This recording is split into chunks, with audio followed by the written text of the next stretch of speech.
This is Life Admin Life Hacks, a podcast that gives you techniques, tips and tools to tackle your life admin more efficiently, to save your time, your money and improve your household harmony. I'm Dinah Roberts, an operations manager, and my password manager has changed my life. I'm Mia a researcher and writer who loves a good before and after story, and a life admin makeover is just as thrilling. This episode will bring you up to speed with the state of our administration. Hello and welcome to Life Admin Life Hacks. This is episode 50, the last ep for season 5, and we want to thank you for tuning in each fortnight. We really appreciate your time and loyalty and trust that you walk away with at least one little nugget of gold that you can apply to your own life each episode. If you've enjoyed the show, we'd love it if you'd leave a review on Apple Podcasts or give us a shout out on the socials like Mimi, who shared on Facebook and said, "This is a great podcast, super useful and practical, very listenable and enjoyable." Well, thank you, Mimi, and thank you to Courtney, our producer, for her audio wizardry. She's the one that makes us very listenable. This podcast juggernaut is definitely a team effort. So we're going to be on hiatus for a few months after the end of this season. We're going to be prepping for season 6, and we're also going to move through the next stages of editing and proofreading our Life Admin Life Hacks book, which is going to be published next year with HarperCollins. It's very exciting to be at this stage. This is going to be such a useful reference for listeners who want all those tips and tools in one place. I've actually used the draft manuscript since we wrote it. I've actually looked up things to check, like, what's the shortcut for this again? It's useful for me. We're also kicking off one-on-one coaching on life admin and personal organisation. We're trialling concierge services where we'll do comparison shopping for you. If you want to get in touch and get to know more about these things, ping us at hello@lifeadminlifehacks.com. In the interim, while we're on hiatus, sign up to our monthly momentum newsletter at lifeadminlifehacks.com. This newsletter will give you little nudges about what you should be focusing on for your to-do list each month. Any new apps or resources that are going to help you optimize and minimize life admin, and it will also let you know how you can pre-order the book. We'll be back in your ears in November in time to get organized before Christmas and wrap this year in a state of control and calm. You laughed. You just laughed. We're in lockdown again. Control and calm indeed. We are. Well, we are recording this episode while Melbourne has gone, well, whole Victoria actually has gone back into lockdown for coronavirus. So I think you've got to laugh at what you can laugh at these days, I reckon, Mia. Yeah, we're both wearing hoodies, so there's a little insight into our mental state right now. So in this episode, we're going to talk a bit about where Mia and I have got to in our life admin journey. So since we've been writing the book, we've researched lots of changes in the markets. We've discovered new apps and websites. We've also been interviewing others about their perspectives and processes and working on our products of coaching and training. And so that's helped us optimize our processes even further.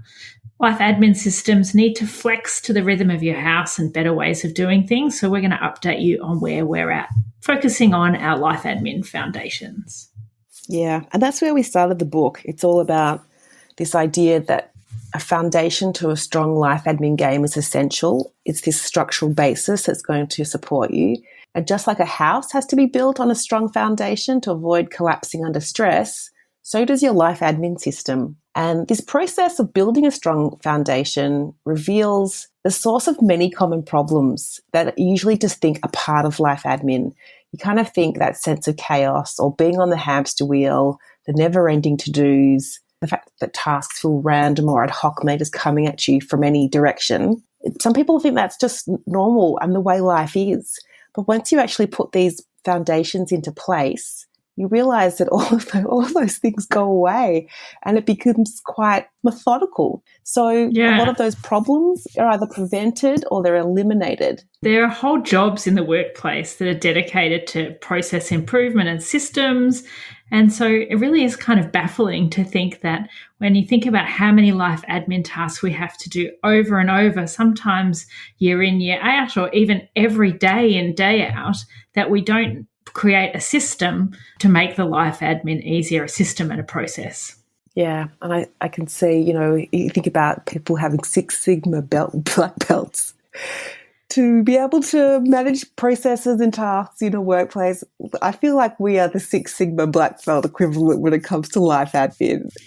You're definitely getting there. Maybe, I don't know how the colours go. Maybe we're green belts or red belts. What does the colour ladder work out? I'm not sure. Well, let's just go with black belts, Dinah. We're pretty good. And what are these foundations? They haven't changed. When we were writing the book, we had a look at them again and sort of debated about what should be in those top groups. But these are the game changers. It's the password manager. It's going paperless so that all your stuff is in cloud storage. It's having digital schedules and shared schedules with your family, lists, to-do lists, reference lists, checklists in some digital device, and budgeting. And once you focus on these fundamentals, get them humming, it'll free you up to focus on other more fun things. And it will also really help with that sharing of the mental load. So these foundational systems have been the things that have really helped in my family, making sure that I'm not carrying all the load anymore. So spending time with your partner, agreeing these foundations really does reduce the angst, snarky comments and fights in your household. Snarky comments, cute. Okay, so passwords. We originally talked about password managers in episode 3. We looked at the latest reviews of the apps that are out there. LastPass, Keeper, 1Password, and Dashlane all still rate very well. You can start a free trial. You can watch YouTube videos to help set them up on your devices, and essentially it'll step you through the process. I think I say over and over again in these episodes that the password manager really has changed my life. I really can't even remember how I possibly functioned without it. So we have LastPass families, and I really recommend getting onto it, particularly before your kids start high school, because then they start to get a whole raft of passwords as well. So really having the infrastructure to help them remember their passwords really makes life so much better. Yeah, and I guess I'm looking at my email inbox right now, and there's a bunch of emails from the school teachers with all their passwords to facilitate home learning for the next week. So, yeah. And I also have set up Spriggy accounts for my kids. They have their own passwords, so managing their passwords is becoming a thing. I have Keeper across my phone and my home MacBook Pro and my work PC. And yeah, it is something that I use all day, every day. And recently one of my providers was hacked and they had a cybersecurity incident, and Keeper alerted me that I needed to update my password. So it has been essential. And the other thing that I find I use a lot is the fact that I've got my ID stored in there. So I've got photos of my license, my passport, my working with children check, like frequent flyer number, that kind of thing. I think we originally recommended that you would keep photos of these IDs and other membership numbers in your cloud storage, but it's more secure in your password manager. And I actually find it convenient because I can save it in the same record as my login and password for that particular provider. So, for example, I've got a record for Vic Roads. It's got a photo of my license in there, so I can refer to that or download that as if I need to do a 100-point ID check. And it's also got my login and password from when I need to log in and pay for my rego and things like that.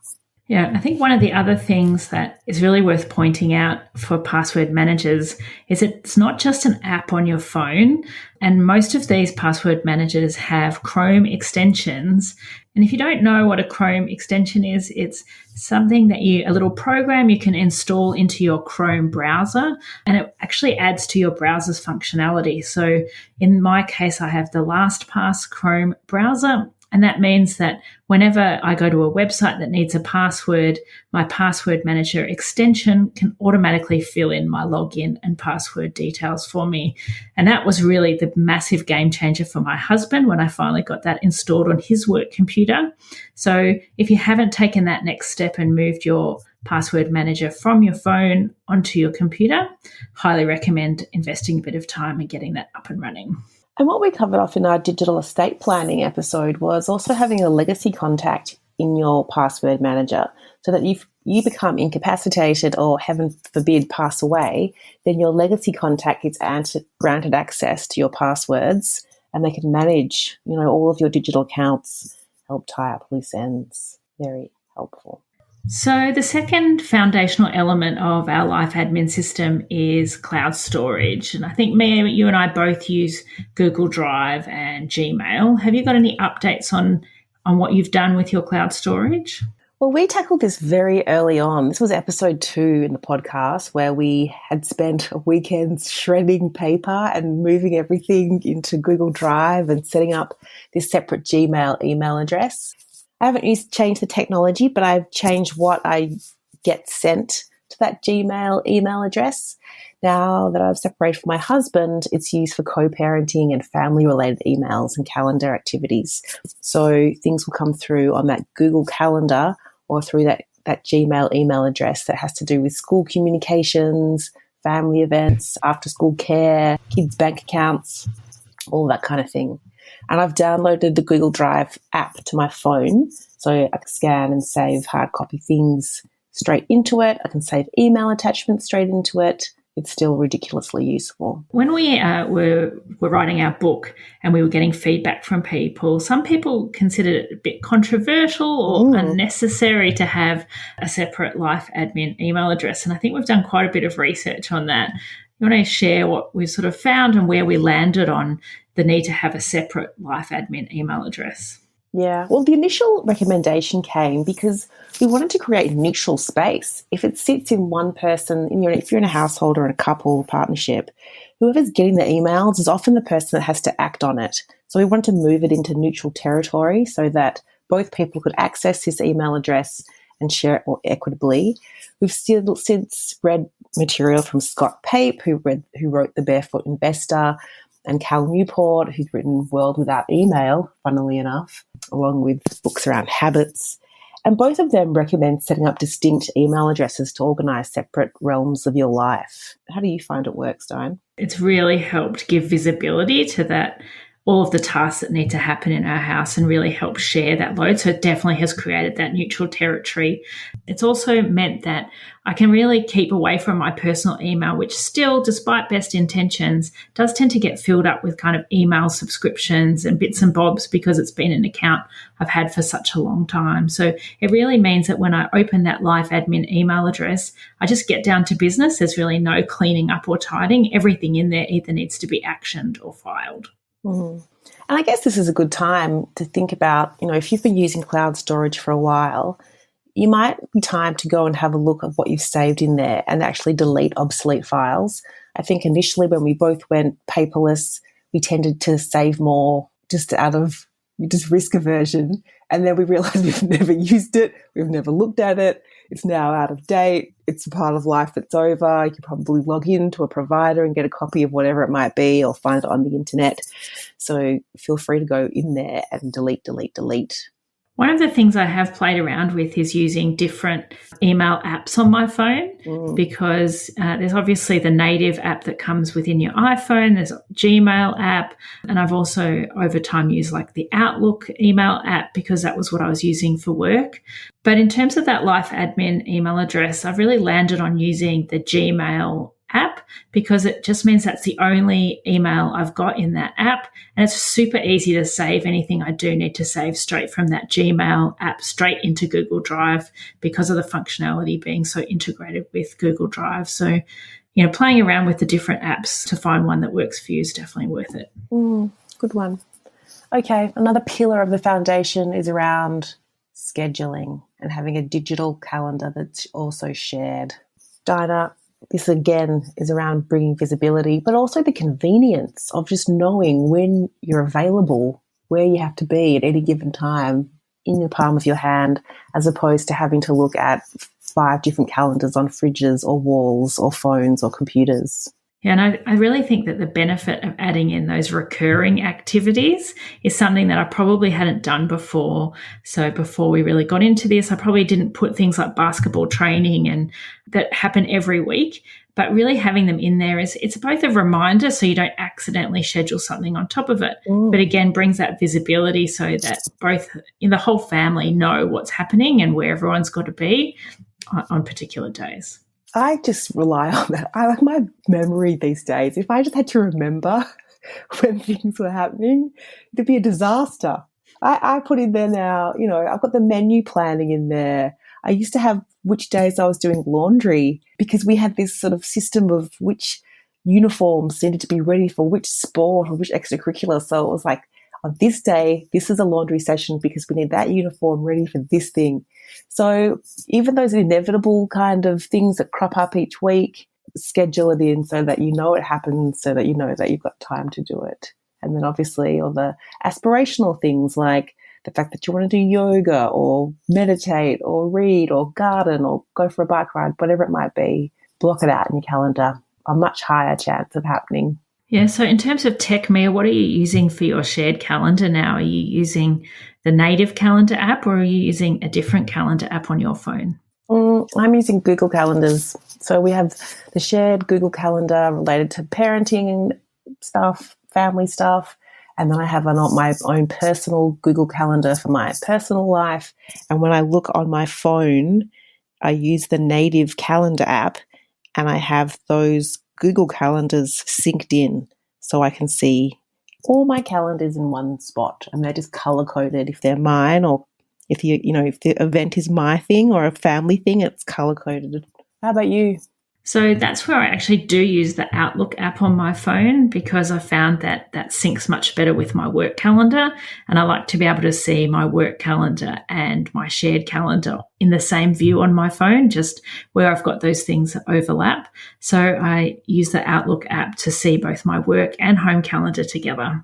And my husband does the same thing on his phone, so he can see both his work calendar and our family calendar in the same view. And the Outlook app is much better at, if you're adding events, syncing back to Outlook, whereas the native iPhone calendar doesn't work so well with Outlook calendars. Yeah, you had quite a bit of experimentation there to get that combo right, didn't you? Yeah. I'm glad we got there in the end.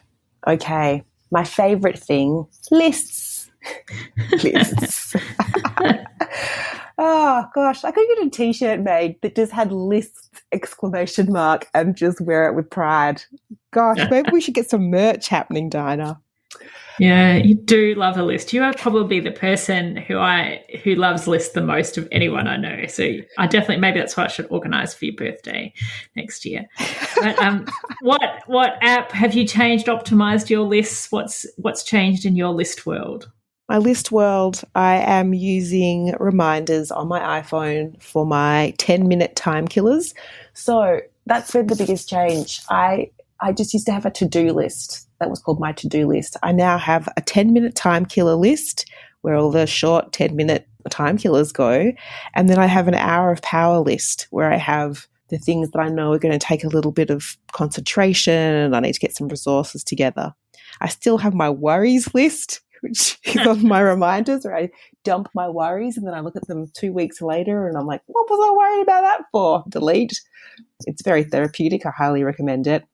And then I'm still using notes for my checklists and long-term reference lists. So if I need a checklist for like what do I need to do to organize my kid's birthday, or for example, my grocery list, my meal plan, all of those kinds of things, I'm using notes because notes now has those little, you can insert tables and you can insert little checklists in notes and you can share them. So I'm still loving those tools. What about you, Dinah?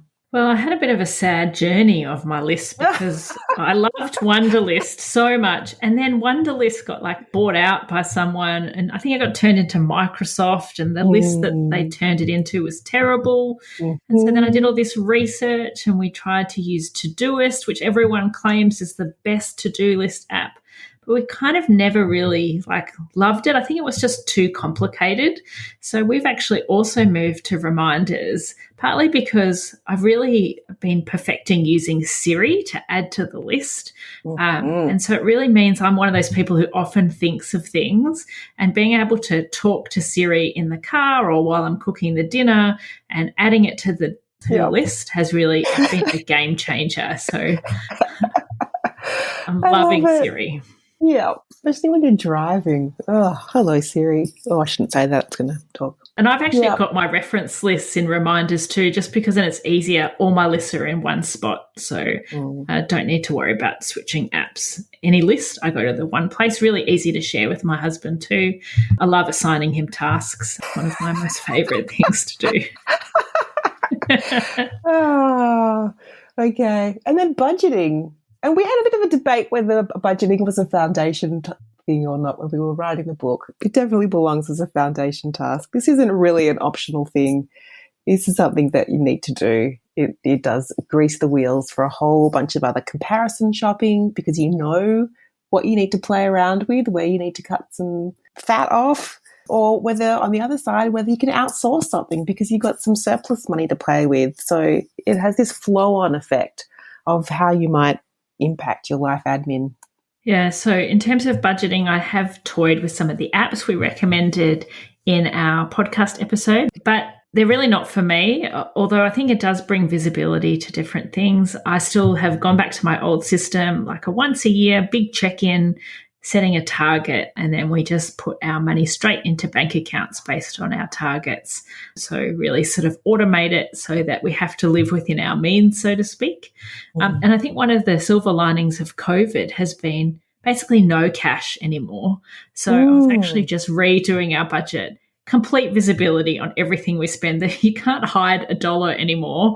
That's made it actually easier because I think in the past there was kind of this gap of cash, who knew what that was spent on, and now I know everything. Even every $1 seems to be spent on a card these days. Yeah, I'm just reflecting on the use of cash. The only times I have used cash, I feel like in the last year, is to put a dollar, like a gold coin, into a supermarket trolley to unlock it, or to give my kids like a gold coin donation for something that's going on at school.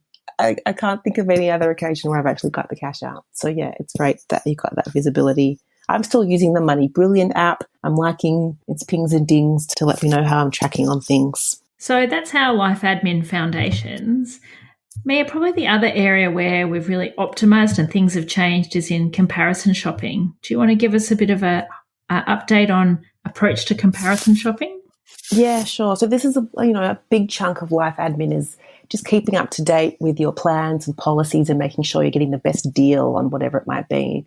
And in some markets, things have changed quite a little bit. So home loans at the moment, when we first looked at this in episode 15, in Australia right now, we pretty much have the lowest interest rates since the 1970s.